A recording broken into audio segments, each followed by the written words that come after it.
Dylan, the young blue dragon, lived deep in the Rockstone mountains of Scotland. Every day, the playful young dragon woke up early in the morning and flew all around the mountains and valleys looking for something to do. When he was hungry, he would go home to his cave where Mummy Dragon would have hot soup ready for his dinner. Wash your wings and get ready for tea. I have made your favorite today, darling, pea and toad soup, said Mummy Dragon.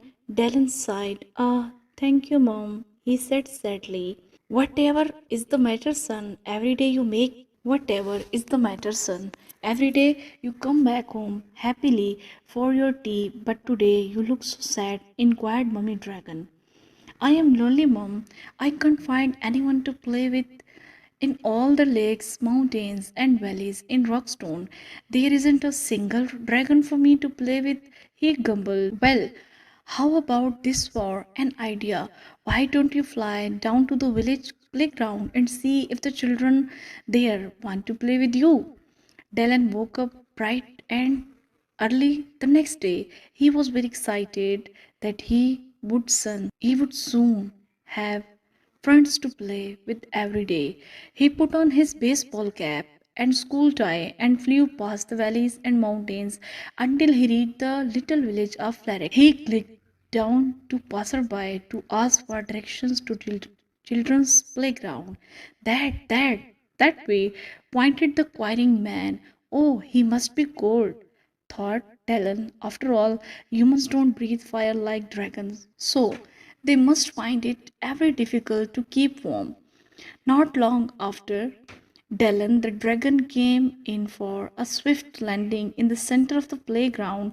The playground was filled with smart young children in bright red and grey uniforms with their school ties. Dylan tugged at his tie and cleared his throat. He felt very well dressed for the occasion. He was about to open his mouth to introduce himself when he suddenly heard, "Ah, run! It's a dragon! He is going to burn us alive!" yelled one of the young boys. All the children ran frantically towards the exit and disappeared in no time. Dylan sighed sadly. All he wanted was some friends to play with, but clearly humans were very scared of dragons. He flew home with his head hung low to see what Mummy Dragon had made for tea. The next day, Dylan decided to try and make friends with the children in the playground again.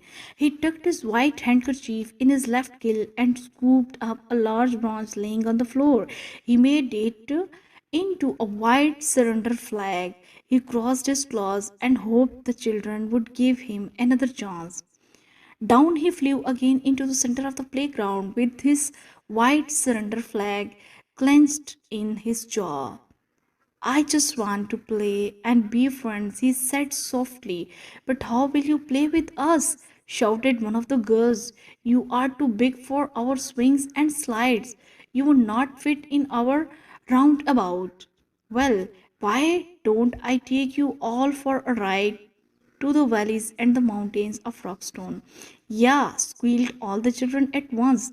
They climbed onto the Dallon's back, and off the children went on a very exciting flight. From that day, Dylan and the playground children were friends and every day Dylan the dragon would take the children on the best playground ride ever.